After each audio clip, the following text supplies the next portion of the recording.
Welcome to La Distillerie du Peu. This beautiful traditional distillery is one of the 3 distilleries that Hennessy owns and operates, under the supervision of distillation experts.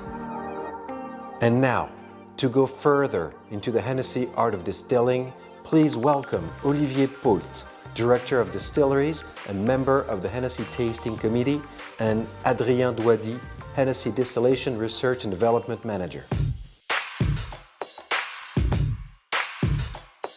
We have 6 different crus in Cognac. The soil is really different, and you have very good things, I think, everywhere. And Hennessy worked for more than 250 years. So we know our wine growers, and we know which one is good for us. So we can have a selection to get the best of each cru, each area. And if I can give you a secret, usually we use a lot of Framboise because for young quality, because Framboise give a lot of roundness when the eau de vie are young. After, Grand Champagne need to age. It's very difficult to make a young eau de vie, young blend with Grand Champagne. So we have to be patient and follow each eau de vie year after year to see the evolution and to decide what we are going to do with these different eau de vie. We have 3 distilleries. We have around 50 pots still, and we work from October to March with 30 people. Why? It's very important because they are based in different areas. For example, we have a distillery Le Peu, where we are here. We distill Grand Champagne and Petit Champagne. We have a Bagnolet distillery, where we distill Borderie and Framboise. And we have Lagroix, where we distill Petit Champagne and Framboise. And it's very important. Why? Because we start just after the fermentation of the wine, because the wine is different every year, to give a recommendation to our 800 distillers, to help them to get the best concentration of the wine. We need 9-10 liters of wine to make 1 bottle of eau de vie, so it's very, very important to help them. And it's why we have a 3 distillery. Also, the 3 distillery represent only 6% of our supplies. So we need them. We need our bouilleurs de cru and bouilleurs de profession. Bouilleurs de cru have to distill his own production. And a bouilleurs de profession have to distill for the wine growers who have no pot still. So this is different work, but we have to work with them to get the best quality of distillation. We work with 800 distillers, 800 distilleries. Like a chef in a restaurant, all the distillers have their own typicity. Each area have a different typicity, so it's very important to work with 800 suppliers. All is important in the process of Hennessy. You need very good wine, really, it's very important, to make a good cognac, a good eau de vie. So all the processes are very important. In distillation, what is important is you have to concentrate the wine to get the best of the wine, the best concentration of the wine. And we need 9-10 liters of wine to make 1 bottle of eau de vie, so it's a concentration of aromas. I am not here to give you all the secrets, sorry. You have to come here and to visit us if you want to know more. Perhaps I will give you some secrets. But what is important for Hennessy, it's to work with the nose and the taste. We don't want automatic distillation because you have no typicity if you work with automatism and distillation. we ask to all our distillers to be front of their pot still to cut when they have the best aromas and to give us after the best eau de vie they can do. The lees, during fermentation, you have some sediments, some particles, and they go down during the fermentation. The lees are very important. Why? Because it's where you have all the aromas. It's very difficult to distill with the lees because it's heavy elements and you can burn in the pot still if you don't care, but it's where you have all the aromas. And for example, if you distill without this, you will make a more neutral product. It's different product and more neutral product. And what is very important, with the lees, you have a very, very long aftertaste. So it's what we need to make the Hennessy typicity.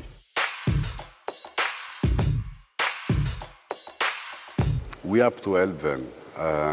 We have a team, and we have 6 people who go to see the 800 distillers to help them to get the best concentration. As I said before, the wine is different every year, so we have to adapt the distillation every year to get the best. And it's very important, and we wait for the recommendation every year. So we have to start our 3 distilleries very early to give them the recommendation of the year.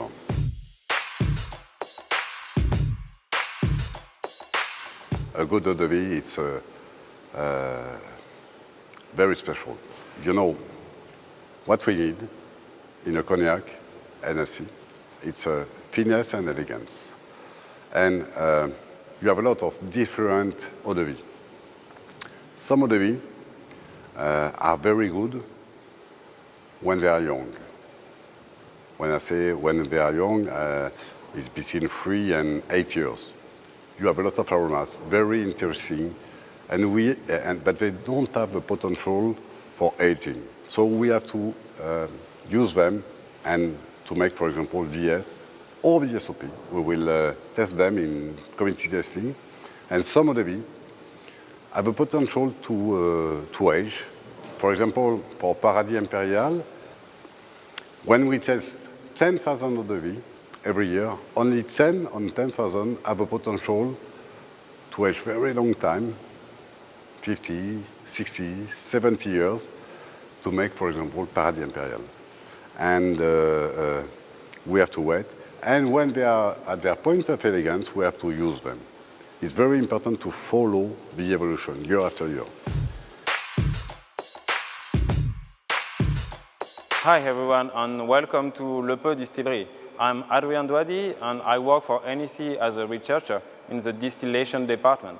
Honestly, when I was a student, I didn't think to be here today because I studied food science in an engineering school specialized in tropical products. So I realized many internships on sugarcane and cocoa. So I didn't think to produce cognac one day in my career. But at the end of my studies, I also had the opportunity to join Hennessy to work on the distillation process. And 6 years later, I'm still in cognac, no more student, hopefully, but still working with Olivier. So I let you guess how inspiring and exciting also the distillation process is. In a few words, my job is to understand which are the interaction between the typicity, the quality, but also the distillation process. As a part of Hennessy DNA, we always have to improve the process to go beyond the limit of quality. That's why in this place, in the distillery Le Peu, we conduct many tests and experimentation, like to identify which are the key volatile compounds, but also to follow them and study their behavior during the distillation. So always improve the quality.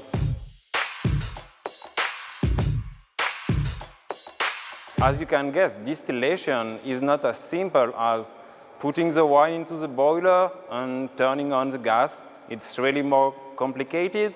And for example, in our sweet distillery, it takes between 3 to 5 years to be able to separate all the distillate just with your mouth and your nose. So that's why we want to support our partners to distill and produce the best eau-de-vie, which will perfectly match with the target the tasting committee is looking for.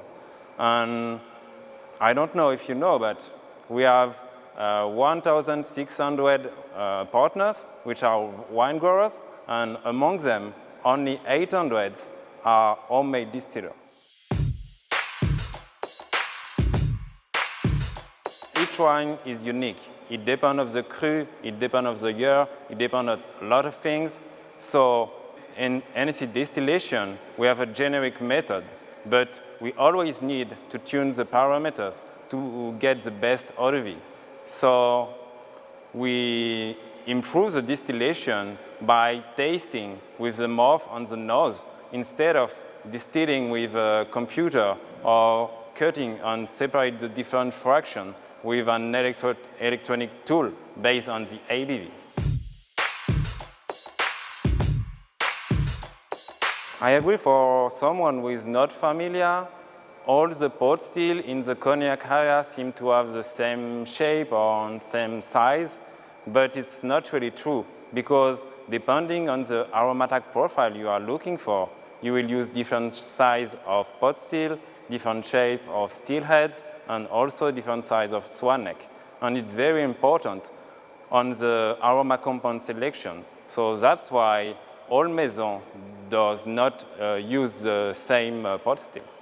On top of that, I would like to add that in Cognac we use small pot still, maximum 25 hectoliters for the second distillation, because the size of the pot still is really important for the aroma compound selection. It depends on the surface of copper, which will act with the steam. So if you use a bigger pot still, you will not get the same target. So that's why we have only small pot still for the second distillation. So the first thing is that we have not only one pot still, but several pot still. And all the pot still are traditional pot still, but with a lot of sensors to collect data. For example, for each pot still, we collect 40 values each minute during 5 months. So I let you imagine the size of the database and the time we spend working on it during the campaign, after the campaign, and before the campaign. And it's very important to collect many data to understand what is going on inside the pot still. So we can do many tests on quality, but also on the energy management. The first thing is to reduce the energy consumption, but also to find new energy.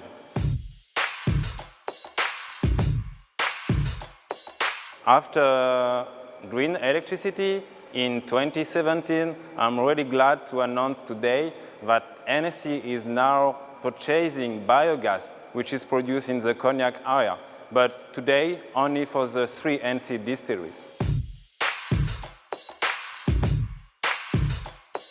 Of course, we have to reduce the energy consumption and also reduce the carbon footprint. So the distillation of the future can be everything. I mean, it could be steam, induction, microwave, and vacuum distillation, or anything else, but at one condition, to keep the same quality, and the quality is judged by the tasting committee.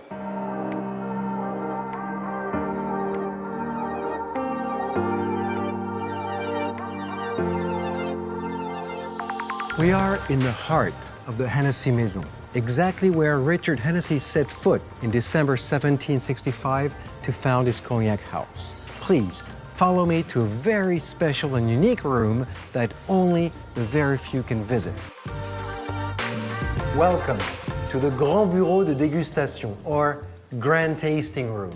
Here, under the supervision of the Hennessy Master Blender, the 6 members of the Hennessy Tasting Committee gather every weekday at 11 a.m. for their tasting sessions.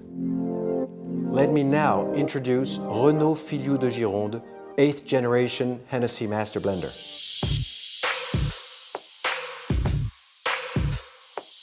I'm Renaud Fillioux de Gironde. I'm Hennessy Master Blender. I'm the 8th generation from my family to participate to this wonderful adventure. I was born and raised in the area of Cognac. I've been studying a bit everywhere and came back here in Cognac and started a journey in 2002 and became in 2017 the Master Blender.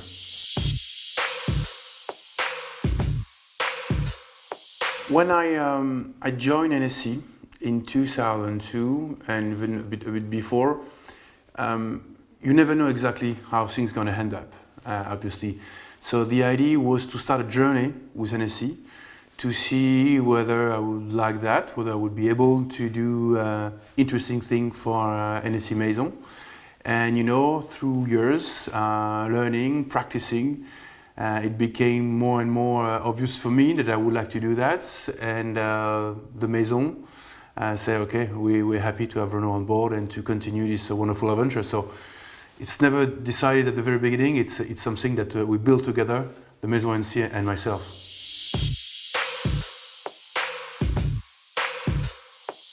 I like gastronomy. I like hiking, spending time outside in the forest, in the mountains, and in all those elements, what matters for me very often it's everything you smell. And in fact, I think it helps me because it's always a question of paying great attention to everything you smell around you. So it's quite useful for what I do at Hennessy.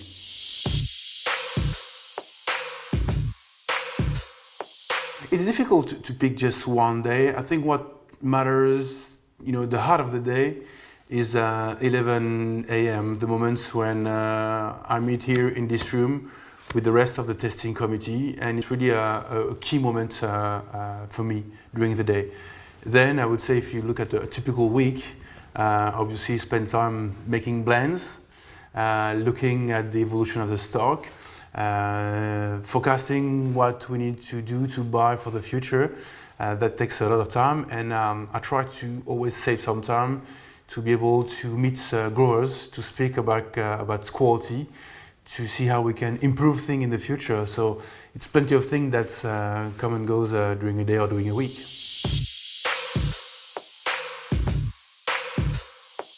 I don't know what it takes to be a good master blender. What I can tell you, it's what is key for me is first to have the passion about what I do, the passion for quality, and to put quality above everything. I think this is really the first thing that without that you cannot do anything. Then you need to be patient because it takes time to learn, it takes time to see things evolve. And then you need to be very rigorous because nothing happens by chance here at Hennessy. Everything is about selection, about strict choices, and therefore when you need to have a big, a good expectation in terms of rigor.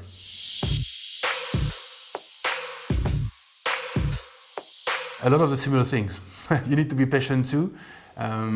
We believe it takes 10 years of daily practice here in this room to become a good professional Hennessy tester, so you need to be patient.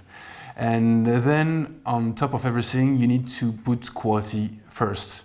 Whatever your background, whatever you want to do, wherever you're expert in a domain, whether it's a technical domain or something else, if you put quality above everything, you might have a seat here.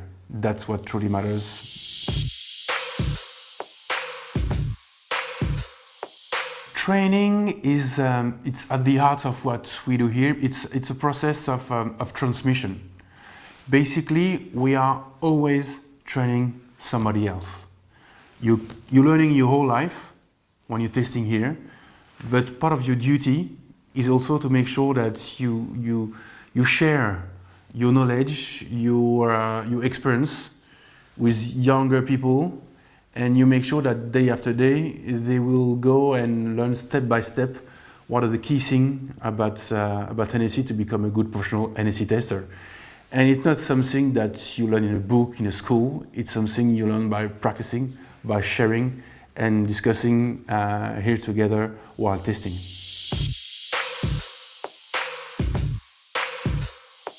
First thing is I'm extremely lucky because my job is my passion. So saying that something is extremely difficult, I don't know if it's that. But what I can tell you is being able to make sure that year after year we're able to maintain such a consistency about our product. This is probably one of the most difficult things. Of course, having the most amazing cognac at the end of the day is another challenge. But both are extremely difficult, both are extremely challenging, but it's what makes this job extremely interesting.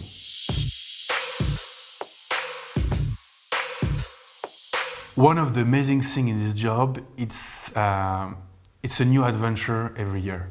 Every year you've got new eau de vis coming, a different evolution year after year, so it's always a new discovery. And I think you always, when the distillation period starts, it's always a moment of being very excited. What is going to look like this year? And it's one of these moments that I love to have every year.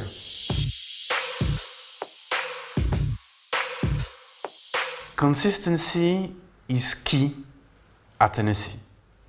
It's one of the most difficult things, but it's something we're working on really, really every day.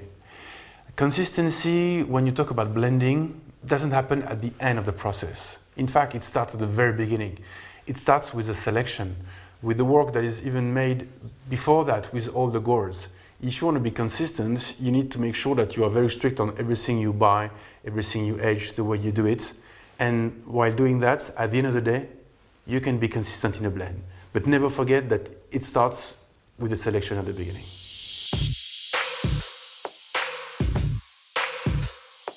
I wouldn't say that is one hard part. One thing that is important is you need to always think about the long term. Consistency is not something that you decide to do one day. It's a plan, it's a vision. It's something that you need to have in your heart, but you need to think about that all the time.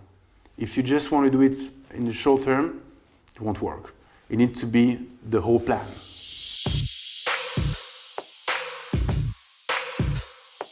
The fact that we meet every morning, that we've got such experts around the table that has been trained at Tennessee for 10 years, I think just by that it is unique.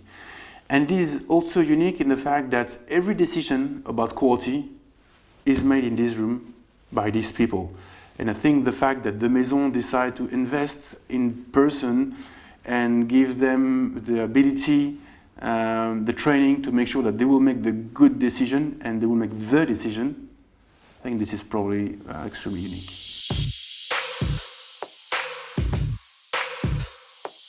Confidence.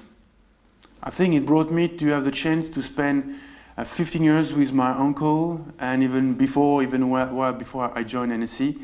He gave me a lot of tools, a lot of key things. He taught me how to taste, but not just how to taste, it's how to think about the long term. So it transmitted to me a lot of things that gave me the confidence, gave me the tools. So when I became officially the master blender, I wasn't afraid or anything. No, I felt okay, now I'm ready. And I think I'm really grateful for all these efforts to prepare me for that.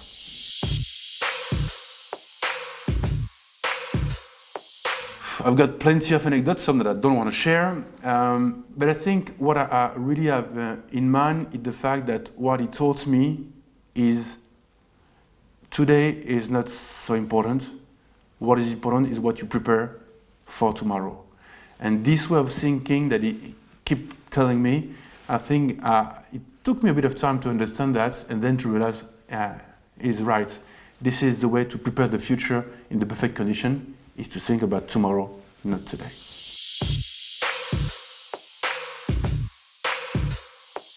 If I want to create a new blend, the idea is to find first the inspiration. So you take it, I take it where, even if it's when tasting, when I taste one of these, say, oh, I like that, and I would see that being at the heart of a future blend.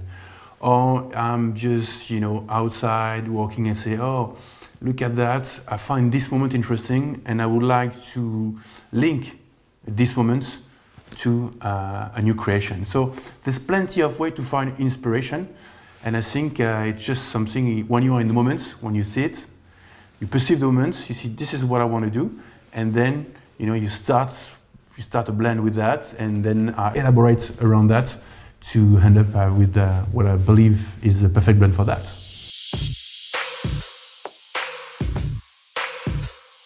At Hennessy, of course, CRUS are important in the area of cognac, but more than anything, it's what we taste that truly matters. So we follow all the eau de vie from the different crus in the stock, but at the end of the day, what truly matters is the tasting notes. That's where we make the difference, and that's where we make the decision.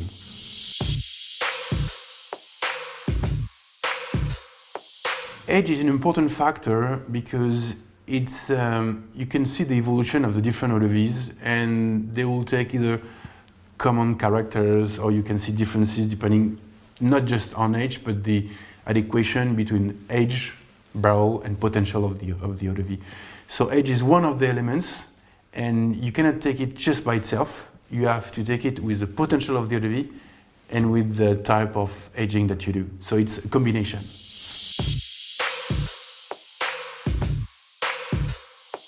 Learning how to taste at Hennessy is really about building a kind of grid, in your mind. And it's a way of, you learn how to read. What I mean is each time you will test a sample, you'll be able to put this sample somewhere in the grid that is in your mind. And therefore, when I take notes, I memorize somewhere what I've perceived, how I put that in this grid, what are just a common character, but also some just specifics about this sample. And this is how I take notes, and we keep all these notes, so then I can refer to them.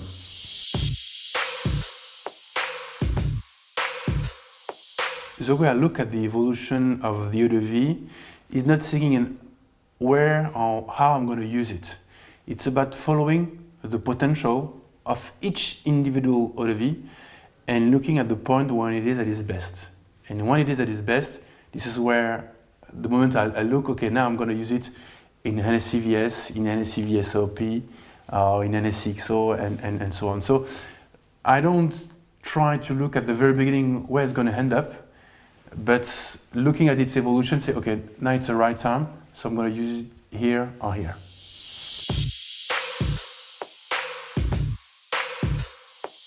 There's no Hennessy style in particular. Each cognac that's part of the Hennessy range has got his own personality, his own image, his own style. For instance, Hennessy VSOP is not an old Hennessy VS. It's just another expression. So it's hard to define one style, but I think what is key, for me is consistency and respect of their own style.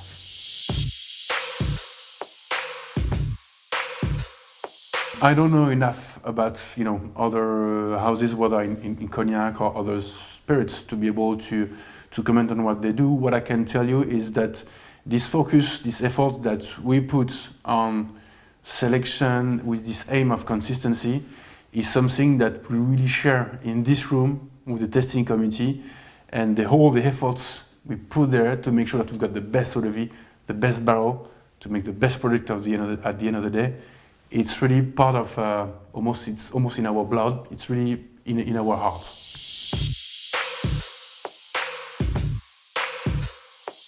In terms of assets, first we've got a tasting committee. So we've got people that have been trained, that keep training others. This is an amazing asset in terms of looking at quality for what you do.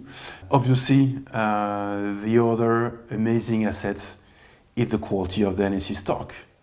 All the eau de vie that I somewhere receive as an heritage from my uncle and from the previous generation. This is an amazing asset. Starting with such an amazing stock is key. And then I think another asset is the trust that we have in Hennessy Maison and with LVMH is the trust in quality and the fact that we believe that quality should be on the top of everything. This is an amazing asset too.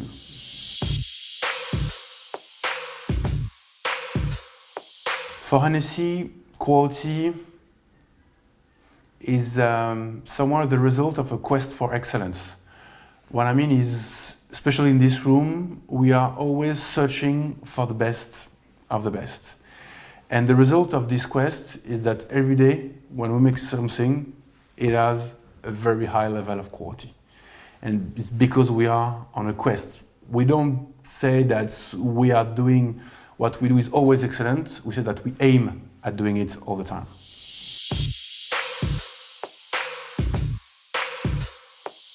It's key for us to deal with the issue of climate change. The way, basically, most of the evolution can be observed on the vineyard. So the plant we use, the way we plant them, the way we manage canopy, is key to deal with climate change. This is somewhere a short-term answer, and part of our role is also to make sure that we don't contribute to increase this change, but we work on the other side on trying to reduce the effect. So we have a short-term role, but we also have a long-term role to be part of we don't want this change, so we have to make sure that we contribute to the good way, in a good way.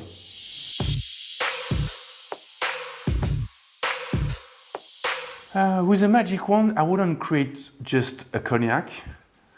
I would just ask for even more eau de vie with superior potential for the future.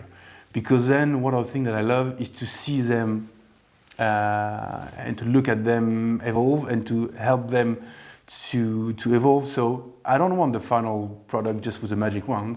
I want just to have the magic potential at the beginning and then play with it.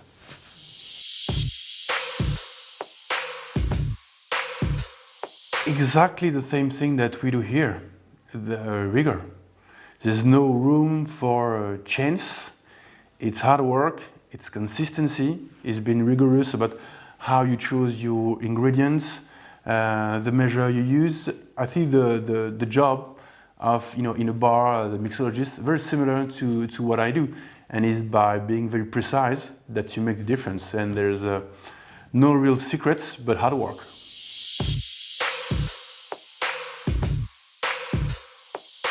I like wine, champagne, spirits occasionally.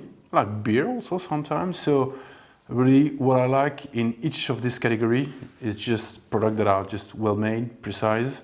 So I'm quite, I like diversity there.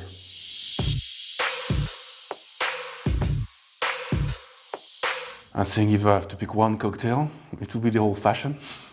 Might seem to be classic, but I think it's a true expression of cognac, just revealed in a perfect way.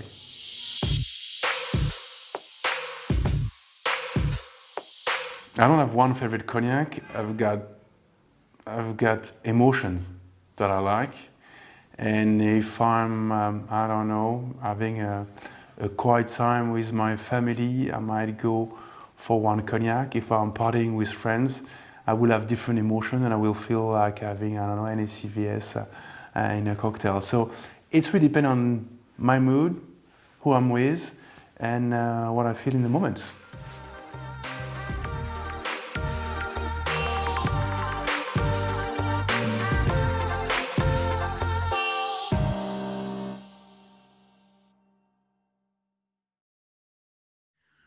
Hi, everyone. My name is Jordan Bushell. I'm the Global Ambassador for Hennessy, and I am happy that you came to join us here today. I've got two wonderful gentlemen with me. I've got Olivier Paultes. He's our head of distilleries and also a prestigious member of our tasting committee at Hennessy. And then we have Adrien Douady, who is our distillation R&D manager at Hennessy. So both they work together in the distilleries over this period of time. We've already started distilling at Hennessy, so we're lucky to have these two men.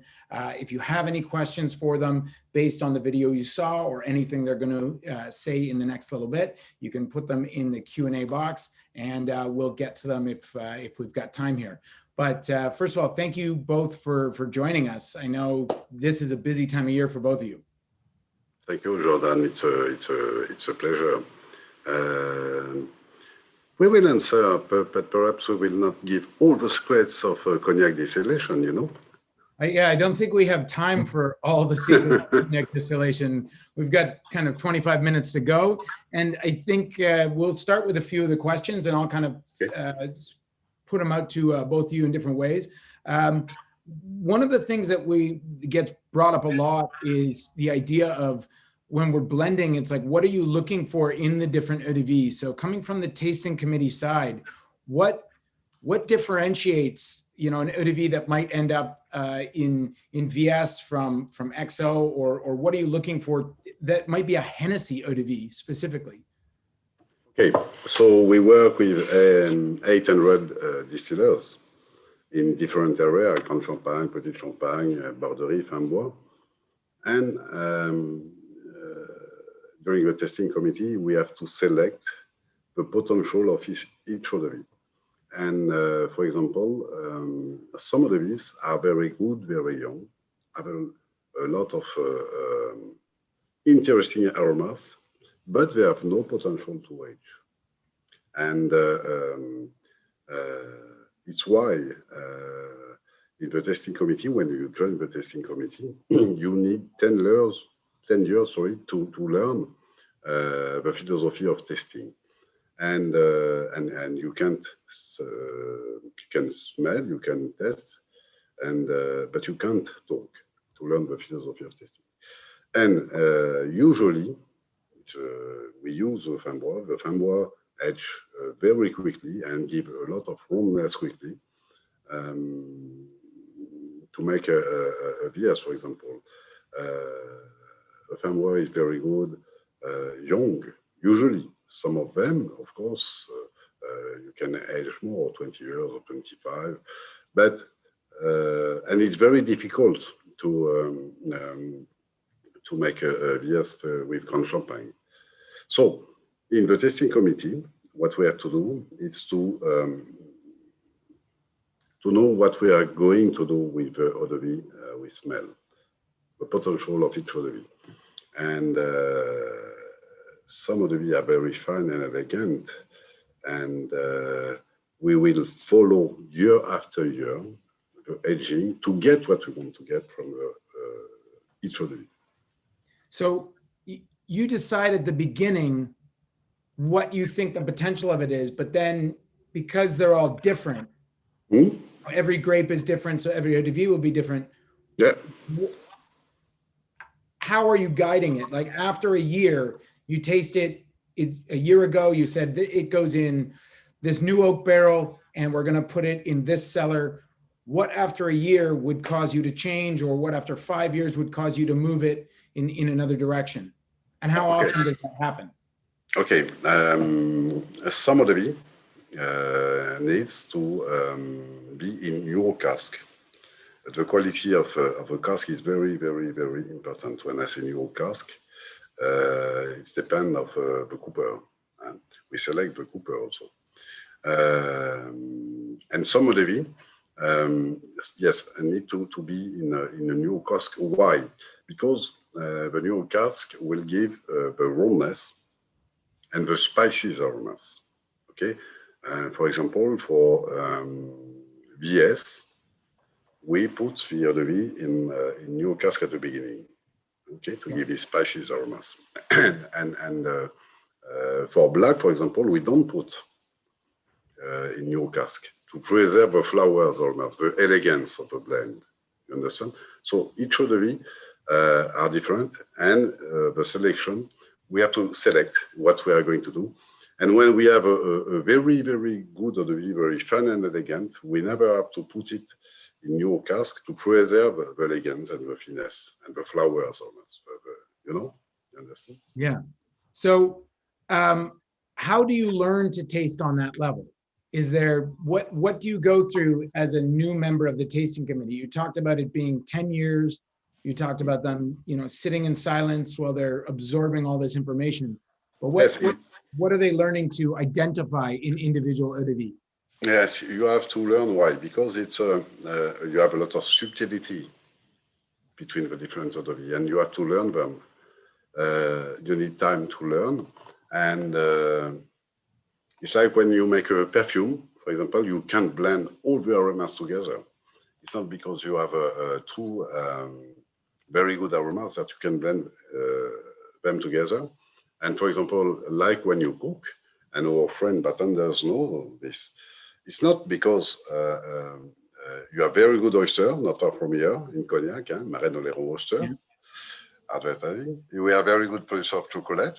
The chocolate is very good, the oysters are very good, but you can't blend them together. Okay? And it's why during the 10 years, you have to learn the subtlety of blending. And also how the different eau de vie are different year after year, the evolution of each eau de vie, Because we test every year, we test around 10,000 samples every year in the tasting committee. So we test the inventory also. So they can see year after year how the eau de vie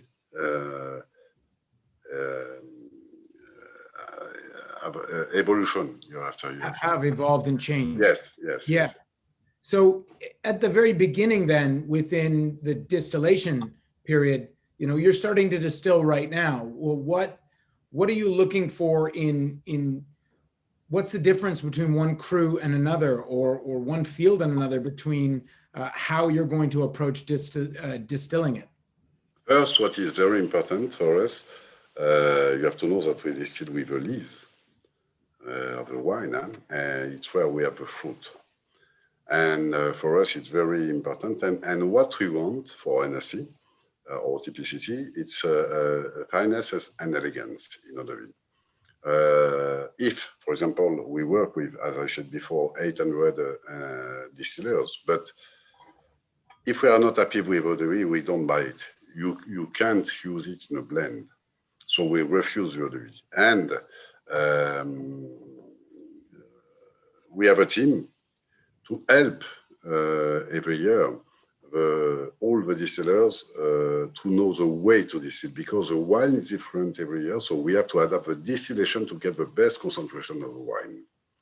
Okay, we need 10 liters of wine to make one bottle of eau de vie. And in the team, we have 5 people who have to go and to see the different distillers to help them to have this best concentration. And also, we have in the team Mr. Adrien Douady, who is doctor in distillation. Congratulations. And perhaps he can talk about also, Adrien. No? Yeah, it's of course, because concentration of the wine, but also a story of selection. I mean, aroma compound selection, because during the distillation, depending on the shape of the pot still, or the time you spend to have the earth or this kind of stuff, you will change the aroma compound selection. So between a Grand Champagne or a Fin Bois, you will not have the same parameters for the distillation. So that's why you need to taste your wine, but you also need to taste during the distillation. I mean, when you want to separate the head and the earth, or the head and the brouillis during the first distillation, you need to use your nose and also your tongue, because each wine is different. So for the Hennessy distillation, of course, we have a general method, but you need to be near your pot still and use the sense to extract the. You can't automate any of it. Yeah. Yes, because some distillers prefer to work with automatism. but you have no typicity. You have a neutral product, and it's not interesting for us. So the best distillers work near its pot still during distillation with his nose and with his, as Adrien said, with your taste. Yeah, if you cut between the different. If you cut depending on the ABV, maybe your ODV will not be bad, but the aromatic profile will maybe very, very flat and with no typicity. So if you want to reach the Hennessy target with a lot of aromas and very fine, you need to use your sense. So just for everyone listening, they mentioned lees. We also mentioned lees in the video. If you didn't fully understand what that was, the lees are the yeast that create alcohol in the first place. When alcohol level gets too high, the lees or the yeast is killed, and they fall down to the bottom of the wine. If you leave that in the still to distill, this is what these gentlemen are talking about. It adds a whole other level of aromatic compounds and flavors to the wine. And with that, I will ask you, like, how in a finished cognac can you taste the difference between something that's been distilled on lees versus not? Wow. It's a very good question because, it's very difficult to distill with a lees because lees are heavy elements and can burn in the pot still. So you have to take care. It's very complex to distill with a lees, but it's where you have all the aromas. Yeah. Okay. So if you distill without lees, you will have a more neutral product. It's different way. For us, we need the distillation on the lees. Why? Because it's what gives you the very long aftertaste in a cognac. The lees give the aftertaste. If you have no lees, the aftertaste is very short, and you have not the fruity aromas and the flowers aromas. It's different. So if you had a long finish on a cognac, you can generally attribute that to distillation on lees. Exactly. Perfect. We had a question come in that's, does the age of the eau de vie affect how it might blend? And how do you take that into consideration? And I had a very similar thought on, so if it's aging, does that affect how you're going to blend it, or does it blend differently at higher ages than the younger ones?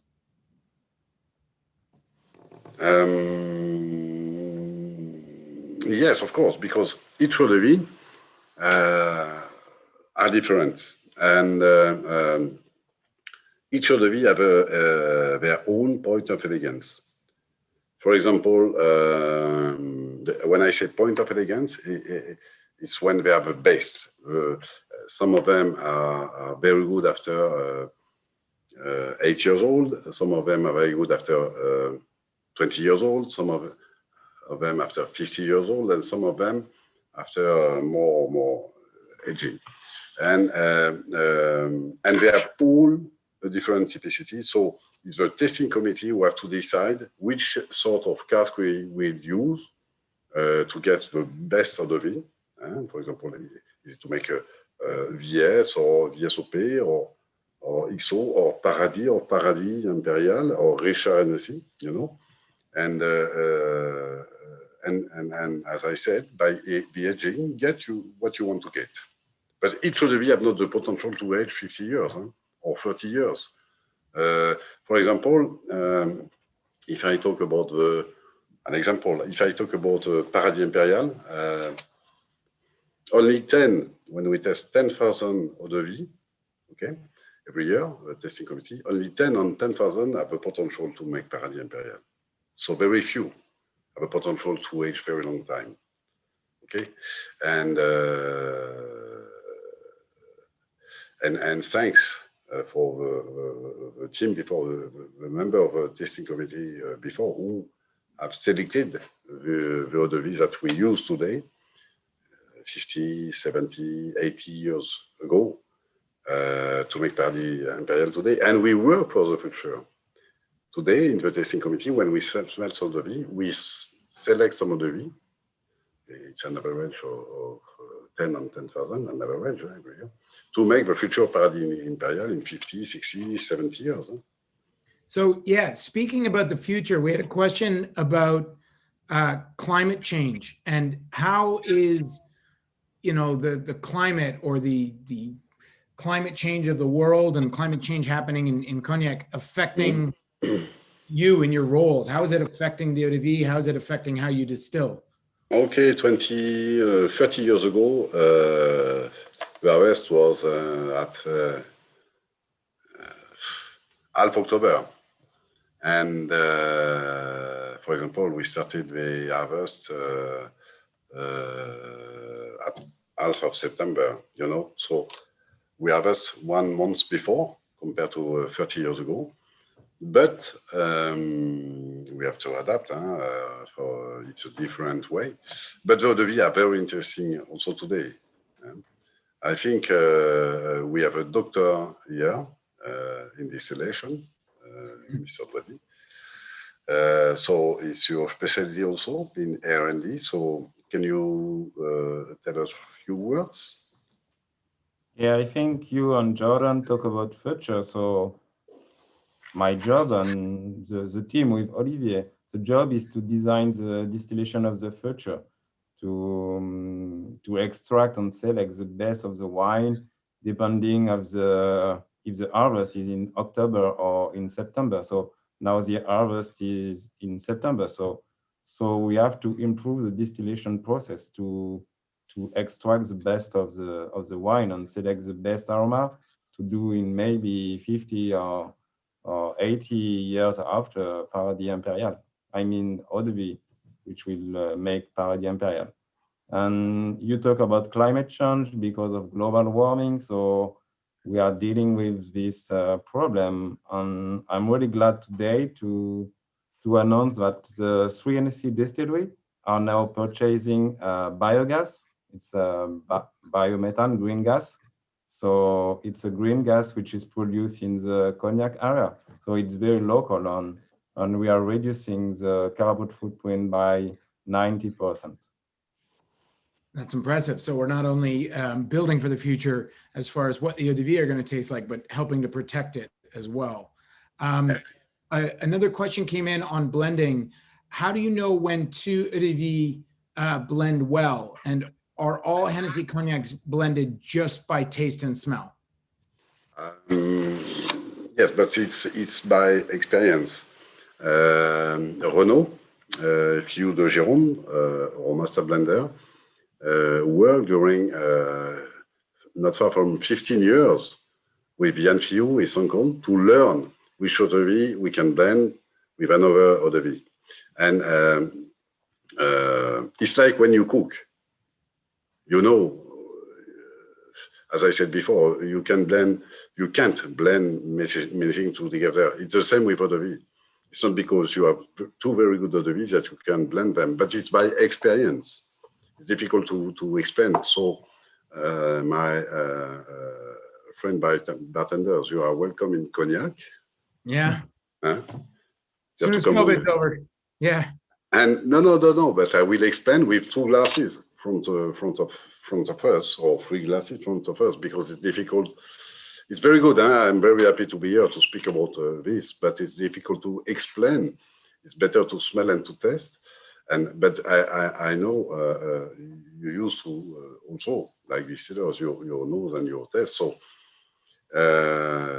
it's like a chef when you cook. Sometimes it's impossible to blend 2 very good things together. It's exactly the same for eau de vie.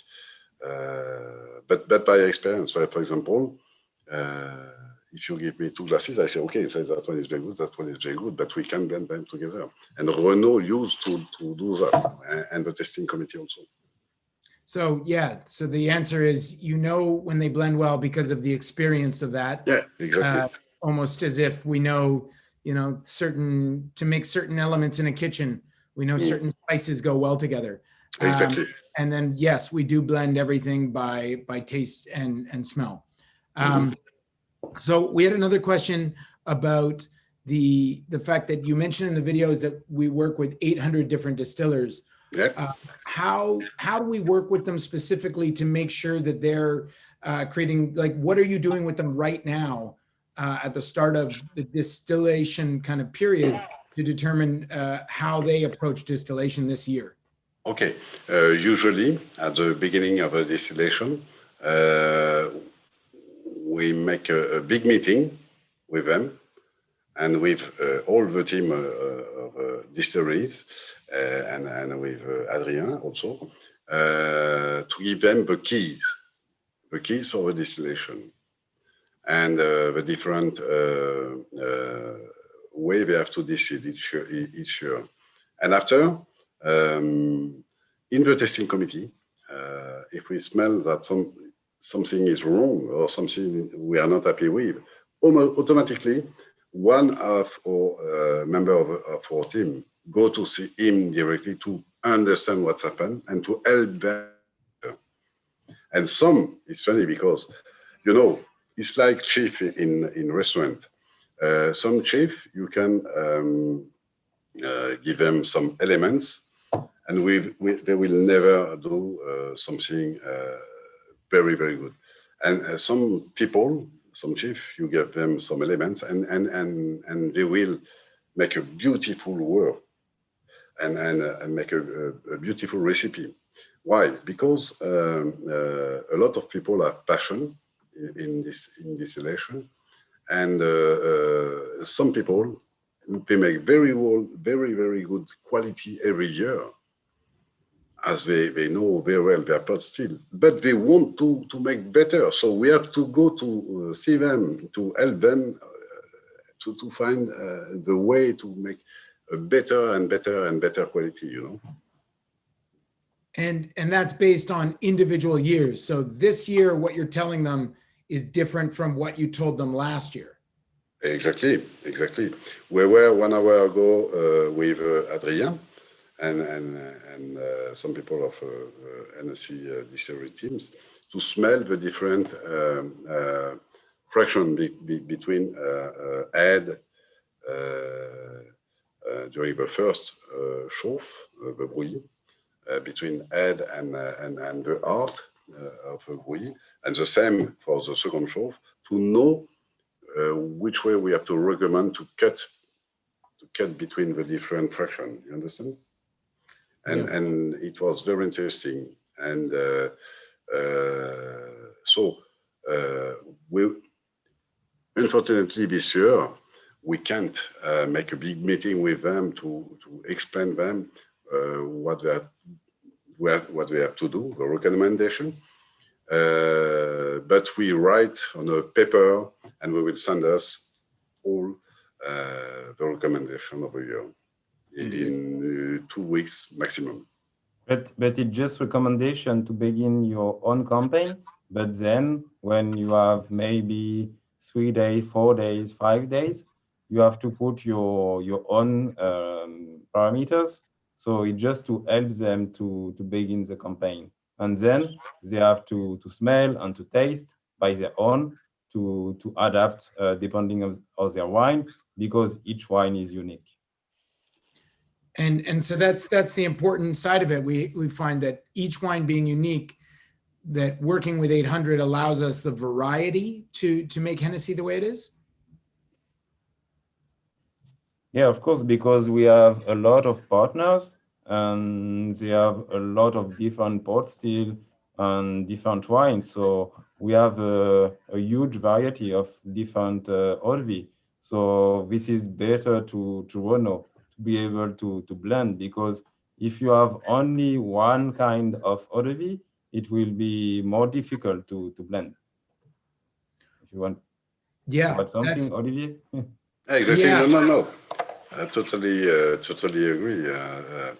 We need a different sort of eau-de-vie to have different sort of quality, of course. And are there what would an eau-de-vie that is of inferior quality? What now do you say? What was your final state on what makes an inferior eau-de-vie versus a quality eau-de-vie when you're looking for it right now? And this is our last question. You can have problem during fermentation because we had very hot temperature during harvest. And the people who have no cooler tank and many things like this can have, they have today some problem. Some of them, a few of them, but some of them. And of course, if you have a problem in an eau de vie, with distillation, you have a concentration of a problem. Okay, so for example,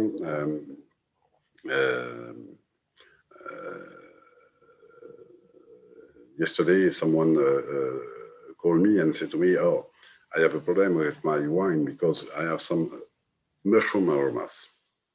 And he called me before to know what he have to do. I say, "Sorry, nothing to do. You have to send your wine to another company." I don't have to say the name of a company, but who produce cognac. But ourselves, we don't want, because if you distill it, you will concentrate the problem, and we will not buy it.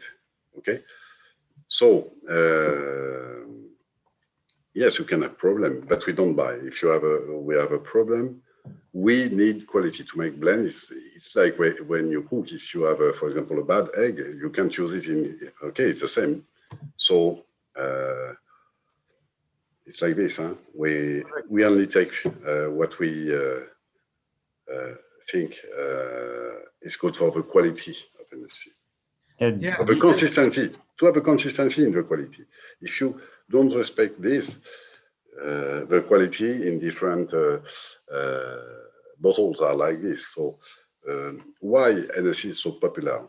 Because Hennessy have a consistency in the quality due to the testing committee. It's very hard, you know. Yeah. We have to test every morning at 11 o'clock, 50, 60, it's our passion. You can do that without passion. We have to test 50, 60, 70, sometimes 80 samples every morning at 11 o'clock. And so it's a lot of work, and you need a lot of concentration. And I know, Jordan, you asked me to join the testing committee. I wish. 2 years ago, you have a very good news, you have a very good test, but you speak too much. Sorry. Yeah, I couldn't sit in silence for 10 years. That's true. I know. Sorry, yeah. Yeah, it's a tragic flaw of mine, but I'm going to have to be the one that helps educate on cognac. And with that, you've provided so much knowledge today. Olivier, Adrien, thank you very much. I know Renaud was in the video as well, providing his information. If anyone has any other questions, you can reach out to me through social media. You can go to hennessy.com and get more information. We hope to be with you soon in person as soon as we get out of this global pandemic. But until further ado, I hope you enjoyed something today and got something out of it. So thank you very much, everyone. Thank you, Olivier, Adrien. It's been a pleasure. And thank you, everyone. And when the situation will be more quiet, hope to see you in your countries or in Cognac at Hennessy. Okay, thank you very much. Thank you. Thank you. Thank you. Everyone.